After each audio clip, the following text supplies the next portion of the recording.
The one thing I love about science communication is the fact that there are people out there that work for, whether it be climate change or work for ocean conservation or marine biology or something in that respect and for the environment. And they're out there talking about what they see in everyday life.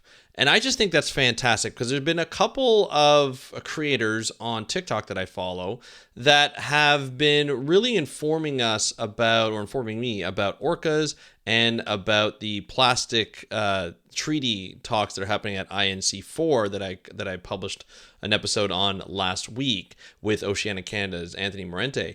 And I love the fact that I get to kind of know what's happening almost in real time. And we're going to talk about it on today's episode of the How to Protect the Ocean podcast, because I think it's really important that not only do we know about the creators that are doing this, but also the fact that we get to know more information on what's happening behind the scenes. So let's start the show. Hey everybody, welcome back to another exciting episode of the How to Protect the Ocean podcast. I'm your host, Andrew Lewin, and this is the podcast where you find out what's happening with the ocean, how you can speak up for the ocean, and what you can do to live for a better ocean by taking action. And today we're going to be talking about speaking up for the ocean, speaking up for the environment in general, because one thing I've noticed about getting on new platforms like TikTok, well, I guess it's not new anymore, it's new to me, but I've been wandering around the app, following different creators, following like the really popular ones, the ones that have millions and millions of followers that have nothing really to do with the ocean, and also following people that have to do with ocean, climate, environment, and so forth. And I just love watching their content because it informs me of stuff that I probably don't know of, and it also provides me with an avenue to talk about it on the podcast and be able to show examples of why science communication is so important. Let's take two creators for example. There's one creator called Ali on TikTok. I'm going to link to her TikTok. I've talked to her about it before. She talks about orcas. I'm going to link to it in the show notes. Essentially what she does is she lives out in BC and in British Columbia, and she is she works as a graduate student as well as she works, I believe, in the whale watching industry around there. And she knows a lot about orcas in the area, especially the southern resident orca population.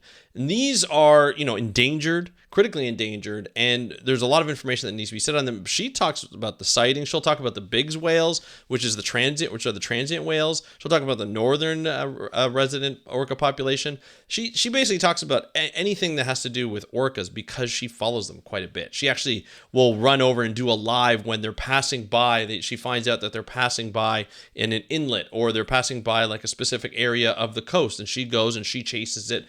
And she chases them to get pictures and to get videos of them, and she gets really excited about them too. She goes live on it. She'll do recordings on it and just provides us with day-to-day information on these animals. And one of those pieces of information that I got from her, and I haven't actually reached out to her. This is just all from her content, but she did multiple videos, and I mean multiple videos, on the orca that got stranded in the lagoon after its mother got stranded and died. It was stranded in the lagoon, couldn't get out because of the tide, didn't know on high tide how to get out. Now, because we've been following this for like a month, we're so excited to announce that this orca, this calf, got out of the lagoon and is now in the open ocean along the coastline. Hopefully it will increase her chances of reuniting with her grandmother in that pod, but we're hoping that they actually come by and that they'll be able to hear her better, and they'll be able to find her and be able to come over and help her before she gets into any kind of trouble. So that's been great, and she's just been following with this information. She's been giving us this information as we follow, and I'm able to see and hear everything that goes on with these orca populations, and that's just nice to have. It's providing scientific information as well as observation information. She goes in on who's involved in who's involved in the rescue, because at one point the orca that finally got out, the calf, they were talking about airlifting her out. They were talking about just different ways of doing it, trying to catch her and waiting and guiding her out at tide. They tried calling her, like using vocalizations from her grandmother's pod so that she could actually hear them and think that it's going out. And then they were going to put her in a little, I guess it's a little enclosure on the ocean side of that lagoon, open ocean side, so that when they can keep an eye on her, and then when the grandmother's pod comes by, they'll release her and then she can be reunited. And it's just like a lot of stuff that goes in on this.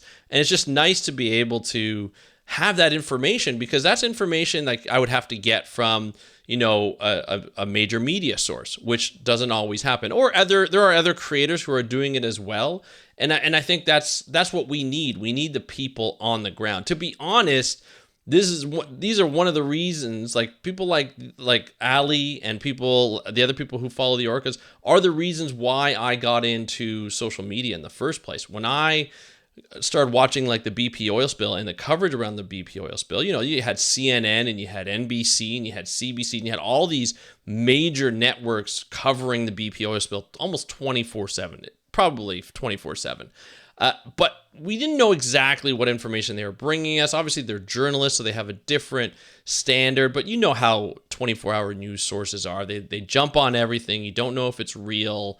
They did back then. They had a little bit more of a standard. Now it doesn't seem like many of them do, and you just kind of question it a little bit, and you don't get the stories that you want to hear, the local stories. And so what would happen is a lot of creators that we didn't even know were called creators, a lot of scientists would actually go down there, and advocates would go down to the Gulf of Mexico, and they would go along the beaches and they would look at the tar balls, and they would show us videos of those tar balls and put them on Twitter, put them on Facebook, right? There was no TikTok back then. I don't even think there was an Instagram back then. This is 2010, 2011.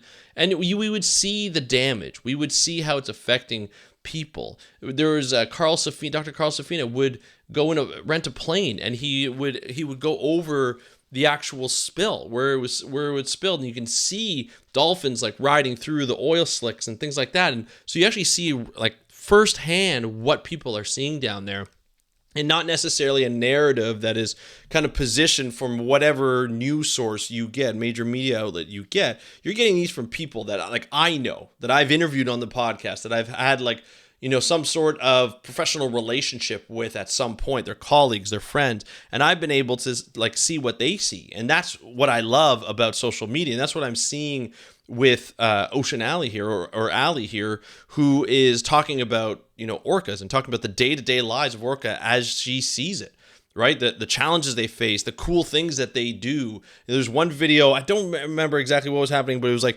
these orca, I think it was Big's orca, they were trying to get into, it was a small pod, they were trying to get in, I think it was to an inlet, and they can only do it a certain way, and the way they line themselves up and put themselves, and everybody was going at the same time because it was hard to get in because of the current or something, and they got in, and she was just amazed, and it got you excited about what they can do, and it shows their intelligence and how they work together as a pod to overcome these types of challenges in the natural world. And it's just fun. It's just fun to be able to see that, and it gets people excited, it gets people inspired. And then she also defends, what she says. She's not just saying things for the sake of saying things. She's looking at things. She's like, yeah, I'm going to talk about, orcas, and these are, backed up by scientists, backed up by government, backed up by nonprofit organizations who are actually working with all of these orcas. And I just love that. I just love the fact that we're seeing this type of content on platforms like TikTok and Instagram. I think she's on both, maybe even YouTube as well. These are the places that we want to see this information, because it's accessible to everybody. You just have to find the people that you love. So I'm going to be doing this more and more. Once I find creators that I know and love and trust, I'm going to be putting them on the show notes so that you can do it on a regular basis. Not necessarily a complete episode dedicated to them, but I want to support more of these creators so that you can see what they are seeing. And I think that's really important for us to do. So that's one of them. And then the other person is that I've discovered her for a while, but I thought one of the recent videos that she did, she was at the INC-4, the INC-4, which is the fourth meeting of the UN Global Treaty, or the Global Plastic Treaty. And she was there talking about what she's seeing in plastic. So she's attending as a journalist, and she had made a video about the lobbyists. And it was literally, just about the lobbyists that it's like, hey, we're going to talk about plastic lobbying. And she says she couldn't believe the lobbyists that showed up for the oil and gas industry, for the chemical industries, right? That profit off of, plastics, the making of plastics. And, it's really interesting, because you think that at a UN global treaty to stop plastics, you would think that most of the conversations have to do with stopping plastics, but there are people there that are sent there, that are paid to go there to talk about, trying to derail the talks about, controlling the amount of plastics that we use, making sure that we're not polluting for no reason, make sure that single-use plastics are not being used and they're reduced, talking about the toxicity of plastics and how that can affect our lives. And she just brought it like real. It was so real the way she brought the stuff. She was just saying, hey man, I was sitting beside a lobbyist and I was having a conversation with the lobbyist. And to kind of be able to hear the conversation, she never showed the person's face or any of the faces because she even said later on, and I'll talk about what she says later on, but she was having that conversation. You were hearing the conversation as she was recording it, and they were having this conversation of, the person was saying, hey, we need these plastics. They're really important. They're cheap for the companies. And so you hear their talking points and you can hear how they're trying to derail these talks.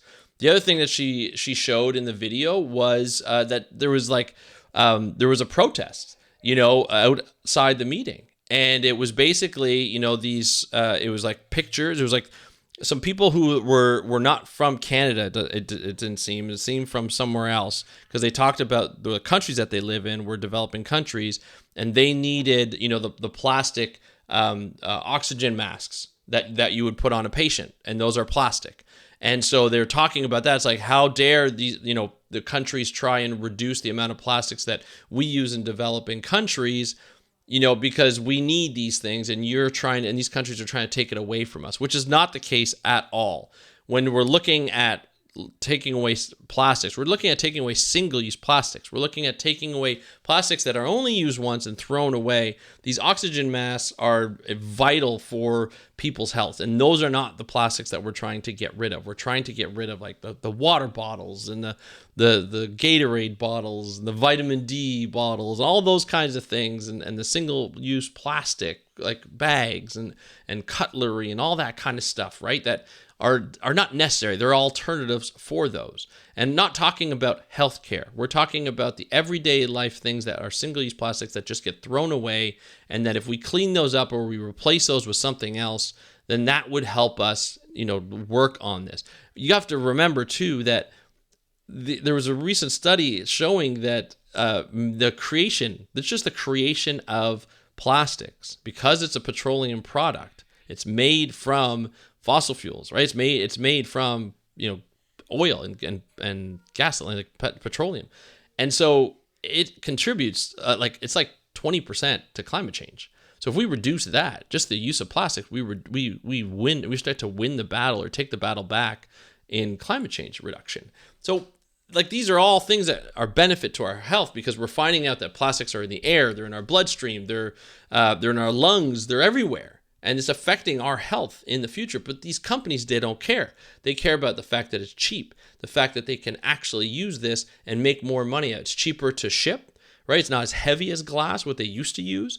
There's a lot of things that they can say that will really help their bottom line, and they don't want to get rid of plastics. It's pretty much the way they're doing it. But they're sending, the people, and they have these quote unquote protests that have nothing to do with what they're trying to put together in the UN Global Treaty, Plastics Treaty. And this girl on TikTok, this woman on TikTok, Karishma, the climate girl, that's what her name is, Karishma Climate Girl. She's out here, kind of exposing it. And she even calls it out. She says she notices that a lot of the lobbyists are people of color. And she's like, it's kind of using that, the DEI aspect of it to put some of the people in the way and say, hey, look, the people here are concerned about, using plastic. They want to use more plastic. They want to be able to do it. And the people who were on the protest were also from other countries, not in Canada or the US, and they're saying that, hey, we're from a developing country and we need these. And then when she interviewed them and asked about plastics and how they need to reduce them because how we're looking to reduce them because it affects people's health. They're like, oh yeah, we agree. We agree on that. She even made light of the fact that, some of these lobbyists who are paying, people to protest shouldn't be able to, maybe they should teach them about the talking points when they get interviewed, because here she is interviewing them and they're agreeing with everything that the UN Global Plastic Treaty is doing, yet they're talking about something different to the public. and showing like a protest because they're being paid to be there, because that's their job. They're being paid to be there, and they are saying anything, but they completely agree with all the talking points that the UN Global Plastic Treaty is trying to put through. And I think that's really interesting. And I would never have known that if Karishma did not publish that video, right? If she did not make her followers aware of what was happening. You think a conference or a meeting such as important as INC-4 would just be talking about the reduction of plastic pollution, but this is what happens at these meetings. And sometimes I don't even know what to talk about them because I don't go to these meetings often. And when you're sitting there and you're already hearing all this stuff, and then you see it firsthand through someone else's eyes, like through a video, you're like, wow. So this is what happens at these types of conferences or at these types of meetings. It is a negotiation. And there are people who are trying to derail that negotiation because it really matters who you speak to. If some of these lobbyists are speaking to the negotiators of different countries, and they, those negotiators feel like, oh yeah, you're actually making a point, they may change their minds on certain things. And case in point, it works both ways, right? It works for conservation, it doesn't work for conservation. When there was a big vote to vote a number of sharks on the, what's the name of it? Shoot, I forget the name. CITES. CITES had a meeting, right? The convention, what is it? It has to do with importing certain species into your country. And sorry, I'm just kind of going off the top of my head here, but CITES is the acronym. And, there's a big meeting a number of years ago where we were talking about, I think it was early 2013s or 2010s, where they were talking about protecting a number of different sharks. I think it was like 20 or 30 different species of sharks. And there was a campaign that was going all around the world that a couple of colleagues and friends of mine that were a part of it, had this little hammerhead shark, and they would have, it's like a little mascot kind of thing, and you can cut it out paper. They would send you the drawings, and you would cut them out, and you'd color them, and you'd take a picture on social media with them and say, I want to protect hammerhead sharks, or I want to protect sharks. And that would get sent, that would get all collected by the people who were in charge of this campaign. They would print them out, put them in a folder, and then they were handing them to the people, the voting members of CITES. So once you hand that, they start to see kids from all over the world and parents and people from all over the world, all walks of life, looking all different, saying, we want to protect sharks. We need to protect sharks. That was given to them right before they go in to vote. And then when they hear all the different cases and they look at these images where you have people who are like, we love sharks, we want to protect sharks, all of a sudden it humanizes the situation. And it says, hey, you know what? There's actually a lot of people who want sharks. It's not just a lobby of somebody who wants shark finning, or a lobby of like a fishery lobby that wants to sell, sharks for fisheries because they can get a ton of money for it. No, this is like people that say, we love sharks and we want you to protect those sharks. And what happened? Most of those sharks were protected. Most of those sharks were protected that day. It was like a huge, huge conservation win. And it was just amazing to see. And did those pictures, like, was that the sole reason? No, there was a lot of work that went into those campaigns. There were a number of different campaigns trying to protect those sharks from all over the world. But I'm sure that helped. I'm sure that played a role because the people took the folders and they opened them and they looked at them. So I'm sure it didn't harm it, and it helped it. I'm pretty sure of it. And I think, having these types of campaigns, using social media for SciComm work, getting people involved, I think it really helps move the conservation. It gets people involved. It gets people like part of like the citizen science that we've always loved to talk about. We always want to make sure that people can get involved and people can feel like they played an active role in getting these species protected and getting the ocean protected. And then when you come back and you say, hey, because you guys did this campaign, because you took a picture with this mascot of a shark, that all you have to do is just cut it out and take a picture, color it, just decorate it however you want, and put a little saying on your Instagram caption, all of a sudden that gets used in the campaign and you contributed to protecting, these wonderful shark species. And there you go. And there you have it. It's great. It's easy to do. It's, science communication at its best. It's engagement at its best. And it's ocean conservation at its best. When we speak as a community of people who want to protect the ocean, we can do whatever. We can accomplish a lot of things. Not maybe whatever we want, but we can accomplish a lot of things. And that is not an easy thing to do in these days. And so to be able to do that, to rally around follow these creators and watch what they're producing and help them with their calls to action, right? Or come out with and be inspired to come out with your own calls to action based on some of these videos that they're producing. Man, we could do a lot. So, I highly recommend that you follow Karishma. I'll put her link in the show notes. I'll put Ali's link in the show notes. And then over time, I'm going to put new links. And if you have someone, or you yourself are a content creator or some sort of, you publish on a regular basis, you don't refer to yourself as a creator, but you publish on a regular basis about science communication, about conservation, please let me know. I'll put those in the show notes. And every once in a while, you can just check those show notes. I'll probably mention them in the episode here and there.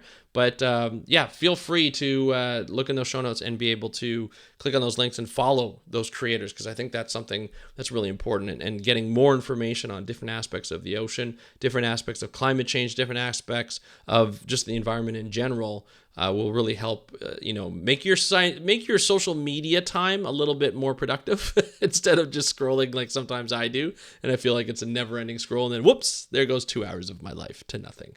But anyway, if you follow these creators and you're able to watch some of these episodes, some of these videos that they're producing, you're able to listen to some of my episodes, I think it really helps, get yourself aware and to be more mindful of what you do for the ocean and to take action to protect that ocean and to protect this planet that we're on.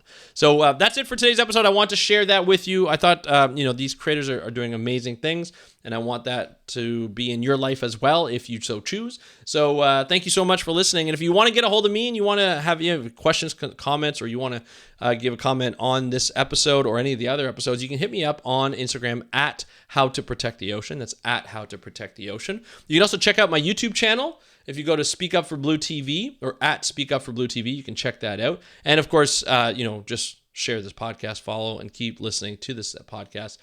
Thank you so much for joining us on today's episode of the How to Protect the Ocean podcast. I'm your host, Andrew Lewin. Have a great day. We'll talk to you next time, and happy conservation.